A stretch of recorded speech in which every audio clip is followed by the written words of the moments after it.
Kenal dengan istilah consolidate bottom of pyramid nggak kira-kira? Kita semua tahu bahwa di strata piramid tertinggi, di mata rantai makanan yang tertinggi ada yang namanya manusia. Dan di sesama manusia ada lagi piramid yang tertinggi lagi, yaitu 3% populasi tadi memiliki kekayaan 70% manusia. Jadi ada piramid di atas piramid. Faktanya lagi adalah 10% manusia, kekayaannya itu sama dengan 90% manusia di bawahnya. Itu adalah piramida ekonomi dunia. Sementara kita tahu, bentuk ekonomi terbaik itu bentuknya seperti pensil, bukan seperti piramid. Atasnya runcing, namun di tengah sampai bawah adalah rata. Itu ekonomi ideal, yang sedikit sekali periode di mana zaman kehidupan manusia hal itu tercapai. Dulu pernah di awal, pertama kali ekonomi dunia itu berbentuk seperti pensil, yaitu ketika zaman Yunani, zaman para filsuf hidup, Socrates, Plato, dan lain sebagainya. Karena kebutuhan sandang, pangan, papan itu tanpa usaha seakan-akan udah dapat. Jadi kehidupan di wilayah itu bersantai, setiap hari hanya berkesenian, berfilosofi, dan berbudaya tinggi lainnya. Seakan-akan nggak kerja untuk memenuhi kebutuhan pokok mereka yang dasar, yaitu sandang, pangan, papan. Lalu di Eropa abad pertengahan itu disebut zaman Renaissance. Juga demikian, lihat saja bangunannya, karya seni tinggi Eropa. Walaupun mereka mendapatkan harta itu semua dengan menginjak kaki negara-negara jajahan di Amerika Latin, Afrika, dan Asia. Tapi di zaman itulah kejayaan Eropa, di mana ekonomi Eropa seperti pensil piramidanya. Sekarang bagaimana? Parah. Dasar piramidanya lebar, mengecil di tengah, serta tinggi tajam di atas. Karena apa? Karena selain the winnersnya sudah ada, the winners takes all, mereka juga menggunakan kekuatan pemerintah sebuah negara untuk menjadi pion mereka, mengatur agar kekayaan mereka menjadi abadi. Itulah strategi para kapitalis di top of pyramid pada saat-saat ini. Setelah itu ada lagi.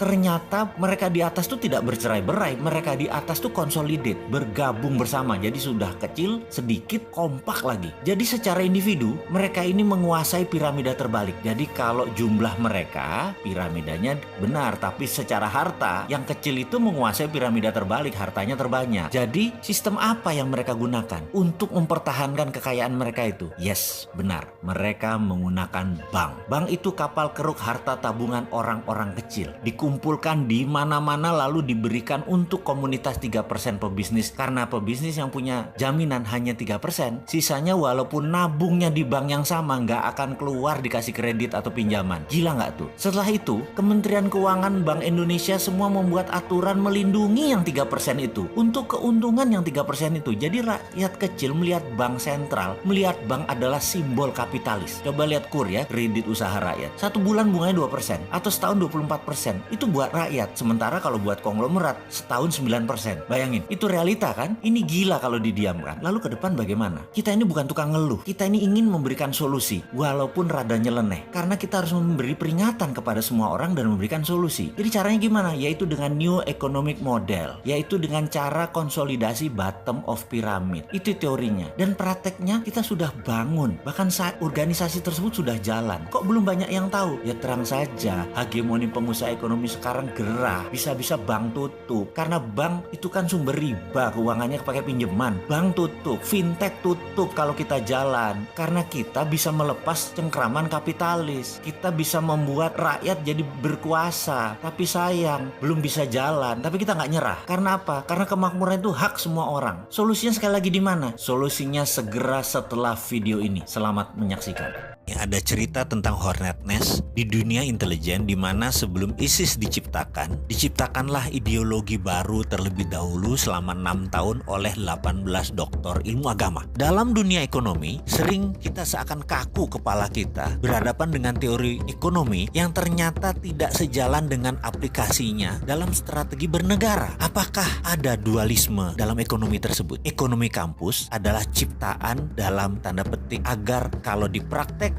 pada sebuah negara ilmu tersebut usut. Sementara yang negara adidaya lakukan itu bukan ekonomi yang diajarin di kampus. Jadi ilmu kampus ternyata ilmu ciptaan rekaan semata. Hornet Nest ekonomi ternyata ada. Ideologi ekonomi untuk menjebak itu ternyata ada. Batasan atau barrier to entry agar negara lain tidak bisa sekuat negara adik kuasa itu didesain agar negara pemenang perang yaitu Amerika dan negara Eropa Barat terus berkuasa. penguasa. Mau bukti? Mana mata uang penguasa di dunia ini? 65% transaksi di dunia ini menggunakan US dollar, 20% menggunakan euro, yen 4,7%, yuan Cina hanya 1,9% nilai transaksinya. Walaupun Cina menguasai mayoritas perdagangan sampai 50 atau 60% perdagangan dunia, dolar tetap underlying transaksi mereka. Memang mau Indonesia misalnya CPO-nya dibeli oleh Cina bayar pakai yuan. Terus yuannya tadi buat apa? Kita mau beli mesin misalnya untuk pabrik, mesinnya dari Jepang. Apa Jepang mau terima yuan? Nggak mau lah. Jepang mintanya dolar buat devisa mereka. Kok bisa begitu sih? Ini kesepakatan atas dasar suka sama suka atau atas dasar saya penguasa dunia, Anda harus manut dengan saya. Baik, kita akan bicara tentang currency warfare di sesi lain. Sekarang kita kembali ke topik. Misalnya lagi, dunia perbankan yang saat ini dianggap kunci sukses ekonomi, sehingga bank dicitrakan adalah penting untuk membangun ekonomi itu hanya bank. Padahal banking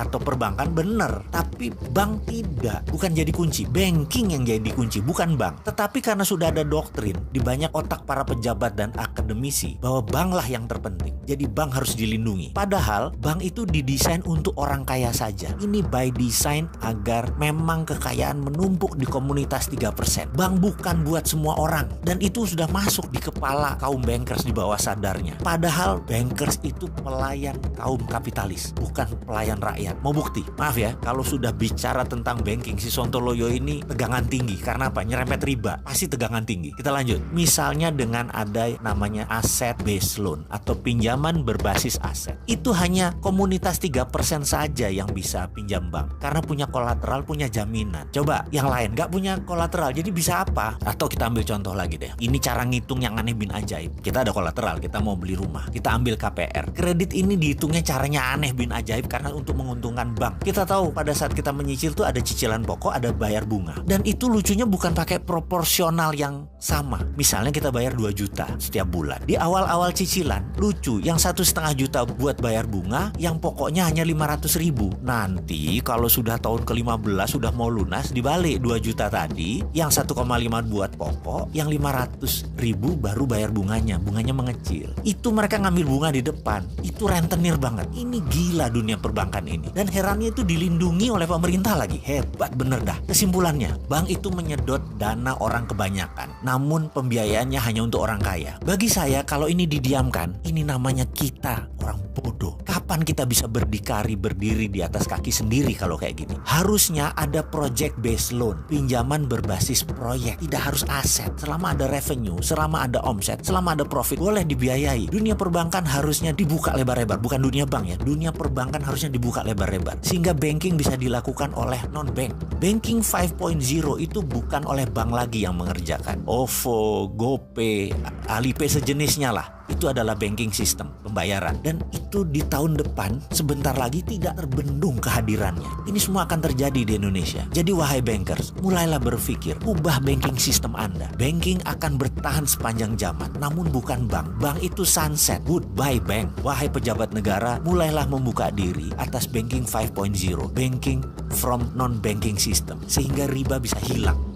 Kira-kira 100 tahun yang lalu, uang atau money itu belum dipuja seperti saat ini. Uang belum didewakan seperti sekarang. Atau dengan kalimat lain, uang itu baru 100 tahun dipuja bagaikan dewa. Kalau emas, ya memang iya dari dulu memang dipuja sebagai simbol kemakmuran dan alat tukar terpercaya. Kembali ke uang. Uang itu hanya greasing the transaction, atau uang itu hanya pelumas transaksi. Uang itu hanya pelancar pertukaran. Itu adalah istilah 100 tahun yang lalu, yaitu sebelum Great Depression tahun 1931. Setelah Great Depression tahun 1931, muncullah teori ekonomi baru. Teori ekonomi dari Milton Friedman, Friedrich Hayek, Ludwig von Mises. Kemudian dikatakan bahwa sejak tahun 1931 ke sana ke belakang adalah teori Adam Smith mati. Jadi teori Adam Smith mati. Kemudian sejak Perang Dunia Kedua usai, zaman ekonom penggagas Bretton Woods Conference, John Maynard Keynes berkuasa. Ini adalah zaman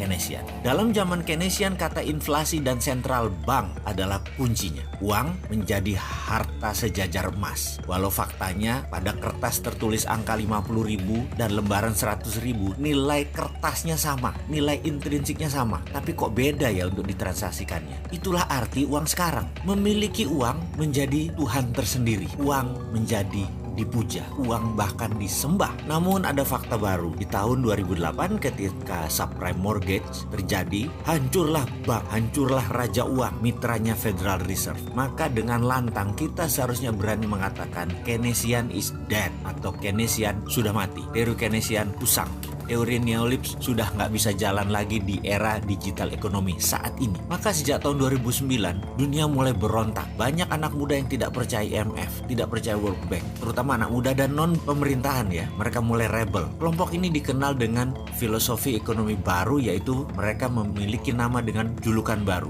Modern Economy Theory. Pencetusnya adalah Warren Mosler, Bill Mitchell, Stephanie Kelton, Randall Wray, dan bapak dari itu semua adalah Michael Hudson. Bahkan ada yang menyebut teori sekarang ini setelah Keynesian mati adalah zamannya Hudsonian. Namun kita tahu virus ilmu lama Keynesian, neolips membekas dalam kepala generasi di atas kita, bahkan di sebagian generasi kita, dan agak sedikit mencemarkan ke generasi baru. Namun ada generasi yang steril, yaitu generasi milenial. Generasi milenial sudah tidak percaya Keynesian. Dia mulai mengadopsi teori dari Hudsonian, yaitu Modern Economy Theory. Tapi sayang, pejabat negara masih Keynesian semua, jadi belum bisa diterapkan Modern Economy Theory tersebut yang berbasis project. Pejabat dengan Keynesian cirinya gampang. Kalau nggak ada uang, mereka cari utangan. Dan dalam Modern Economy Theory, kata hutang itu hilang dalam kamus mereka. Kata hutang itu hilang dalam kamus anak-anak milenial. Yang ada hanya sovereign wealth fund, printing money, project creation, digital banking, consolidated bottom of pyramid, dan banyak lagi. Saya sangat bergantung kepada kaum milenial. Semoga ke depan kaum milenial bisa mengambil alih dan mengganti pemahaman kuno yang hingga saat ini masih berlaku dengan strategi tidak berhutang dan tidak jual aset negara.